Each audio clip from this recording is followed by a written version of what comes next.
တော်တော်ဝိချင်လာဒီလာမှာအတော်ကလာမှာလည်းဒီရောက်တော့ကောင်းတယ်မချုံတော့ဘူးကောင်းတာဒီလိုလည်းအတော်လုံးထားပါလေဒီနားလေးတော့အတော်ကြီးတော့ပြင်နေခဲ့ပါလေအခုကတော့တိတ်ဝချင်တယ်စက်နေရတာမပြီးသေးဘူးဒီပါလေအဲ့ဒါကလည်းအပြည့်ဒီကိစ္စဒီအပြည့်လုံးနဲ့ခိုင်းတဲ့တာတော့ဆောပါတယ်ဟုတ်ကဲ့ပါခိုင်းကြတယ်လေအားကြီးနာလေးရှိတာလည်းဒါလည်းမစားဘူးနော်စီးဖို့အရင်လုံးရတယ်အဲ့ဒါဆိုတောက်တာပဲလို့မစားဘဲနဲ့နေရတယ်ရှင်းမကူဝိုင်းငါမနေနိုင်ဘူးခိုင်းကြရင်စားရင်လည်းစားတော့ရှိတယ်မစားအောင်နောက်စားမစားလို့ငါနေရတယ်တကယ်ဒီလိုဖြစ်တယ်ငါရှိတဲ့ကွာငါမင်းရခိုင်းကြရင်ဟုတ်ခိုင်းကြကျိုးယူလိုက်တယ်ခဏလေးနေ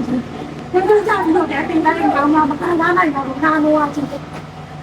我来发现今年过年的时候吧，今年这个我们今年今年跟你翻了，而且我刮了，我们这个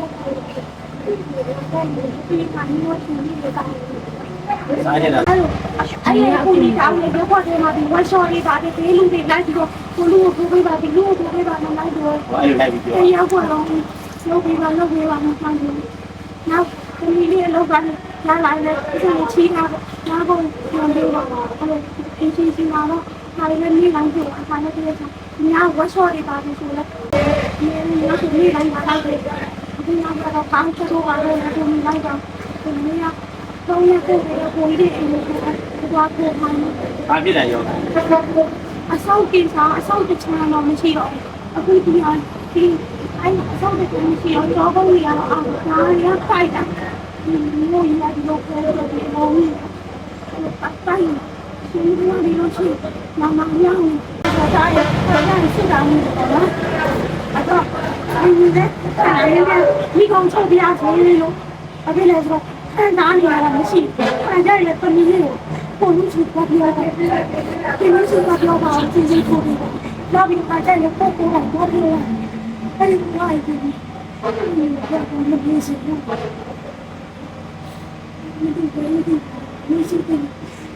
တူလာရမှာအဲ့ဒါကိုစေတူကြလာဦးရတော့ရှင်းလာအခုရှင်းလာမှခံတော့တိုက်စေတူလာတာတော့လေးလာရောက်ဆိုအဲ့ဒါပြန်တိုက်ဖို့ဒါလည်းညဘက်တိုက်တဲ့ကစားပြီးချင်းချင်းရောရရှာပါတယ်အကျိုးလေးပို့ပြီးတော့အဲ့ဒါပြောနိုင်ရကြပြီးတော့အဲ့ဒါလည်းကိုရှင်းဆက်ပြီးတော့အိုင်းရှင်းလိုက်ကြသမီးငါချင်းရောက်ချင်းကိုလည်းငိုရောမဲ့ပတ်တယ်ငါမှကိုဒီလိုပြန်လုပ်တယ်ဒီနေ့မကောင်းအမေရိကန်ကြလို့ရဲ့အဲ့လိုဟိုအမြန်ဆုံးကိုချုပ်ပါသေးလို့စစ်တောင်းလို့ချင်တော့ဘူပြီးခံစားရတယ်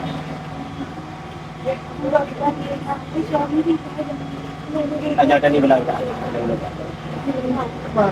အဲ့ဒီမြေစီတူပါအဲ့ဒီမြေစီတူပါအဲ့ဒီတော့တော့ဟောစေတနာနဲ့ပဲပြန်လို့ပြောသူကလည်းမြေစီတူဩဘာလို့ဒီတော့ဆေးလေးထိုးပြီး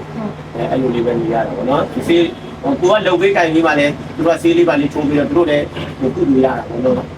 ခေါနာကိုကြီးသွားတောင်းတယ်ဆေးထုတ်အဲ့ဒါပါတယ်ကိုက်နေလို့လားတော့ရအောင်နေတာဒီညလေးနဲ့ထိုးရမှာ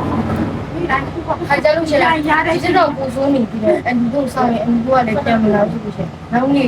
ဒီချက်ကို6ရက်နေဆိုလို့ရှိရင်ပို့ပြီးတုတ်ဆိုင်ဝိုင်းနေနိုင်တော့ခါကြလို့ရှိရင်တွဲပြီးစိတ်ကလည်းအဲ့ကြတခါသွားပြီးတော့ဆေးသွားထိုးဘယ်လောက်ပြရဘယ်လောက်တော့ဒီလိုကဆိုလို့ရှိရင်စိတ်တလုံး1000လောက်ရှိ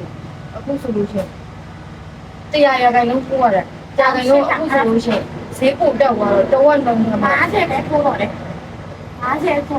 ကိုတော့900ဟိုပတ်လို့ပါဘုန်းနဲ့ဆိုရင်တော့ဆို100ရာခိုင်နှုန်းထိုးနိုင်တယ်50ရာခိုင်နှုန်းပဲထိုးနိုင်တယ်တောင်းတဲ့ထောင်နဲ့ပို့ပြီးမတက်တာမှုတွေဖြစ်လာတယ်ခိုင်လို့ထိုးရင်ဒါယောဂ100ရာခိုင်နှုန်းတက်တာ50ရာခိုင်နှုန်းထိုးရင်နည်းနည်းတော့နာရတယ်ဟောအဲ့လိုတော့ထိုးပြရတယ်ဒီချင်းမတူဘူးတော့ထိုးတာလေဟိုခုနလောက်ပိုင်းတော့သူကဟိုရှားပြန်မယ်ဆိုပြီးထွက်သွားတယ်သူလည်းပြန်မှာတော့သူရှိတော့ကကြောက်လဲအဲ့လိုသူစေးထိုးပေးသူကြက်တိုင်းမှာလုပ်တယ်ဟိုအဲ့လိုပေါ့ဖက်ဆန်နေဆွဲလိုက်အမေကိုစေးထိုးပေးလိုက်စိတ်မပြေမှုတွေကိုသူလည်းစိတ်နာလို့လားထွက်ပြီးဒီပေါ်မှာဆက်တယ်များတော့သူကိုယ်တိုင်အောင်မဆက်တွေ့တာသူနေအောင်လည်းလိုက်သွားတယ်ဟိုသူကိုယ်တိုင်အောင်ကိုပြန်မပေါင်းချင်ဘူးအခုကလေးတယောက်နဲ့ပေါ့ဟုတ်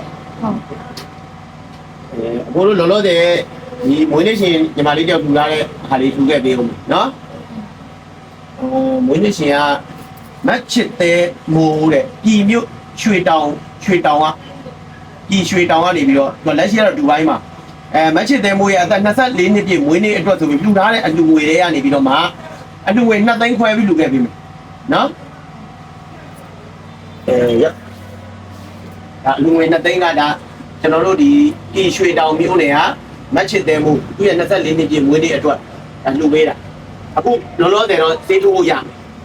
ခုလိုလူလေးတဲ့တမီးလေးကိုလည်းကျေးဇူးတင်ပါတယ်။သားတို့လည်းကျေးဇူးတင်ပါတယ်။တမီးလေးရောသားတို့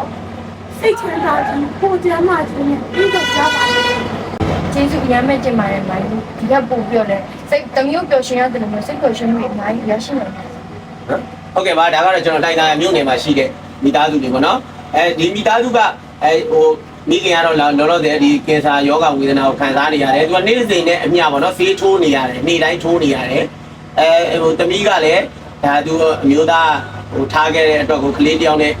ဟိုပေါ့နော်အလုပ်တိုင်လုပ်ဖို့အရန်အခက်အခဲဖြစ်နေလို့ဒါစေဘဝကနဲ့စာဝင်နေအစီမပြေတာကြောင့်ဒါကျွန်တော်တို့ဒီမက်ချစ်တဲ့မို့ဒူဘိုင်းကနေပြီးတော့မှပေါ့နော်လမ်းပြီးလှူတဲ့အလှူငွေလေးပေါ့သူရဲ့24နှစ်ပြည့်မွေးနေ့အတွက်ဆိုလှူတဲ့အလှူငွေလေး4သိန်းရှိတာဗျ4သိန်းနဲ့မှကျွန်တော်2သိန်းခွဲပြီးတော့လှူခဲ့ပေးတာဖြစ်ပါတယ်နော်နောက်ထပ်လှူခြင်းတိုင်းခြင်းတဲ့အလှူရှင်တွေရှိရင်ကျွန်တော်လာပြီးလှူပေးမယ်ဟုတ်ကဲ့ပါနော်အလှူရှင်တွေအကုန်လုံးကျေးဇူးတင်ပါတယ်ကျေးဇူးပါကျေးဇူးတင်ပါတယ်နော်အဆင်ပြေပါသေးနောက်ထပ်ဒီတဲ့အလှူရှင်တွေချင်းကိုလို့ထပ်ပြီးတော့လာပြီးတော့ကြည့်ပေးပါနော်ဟုတ်ကဲ့ပါခုတော့တော့ ဒီလိုရှိတာကတော့တာမှာအခုဒီလိုရှိလို့ပါဘူးဒီလိုရှိလို့ရတယ်တာ အဲဒါတနေ့ကို1000ဘို့ထိုး2000ဘို့ထိုးတွေနေရ10ရက်ကတော့ဒါလန်ထိုင်ရတာနော်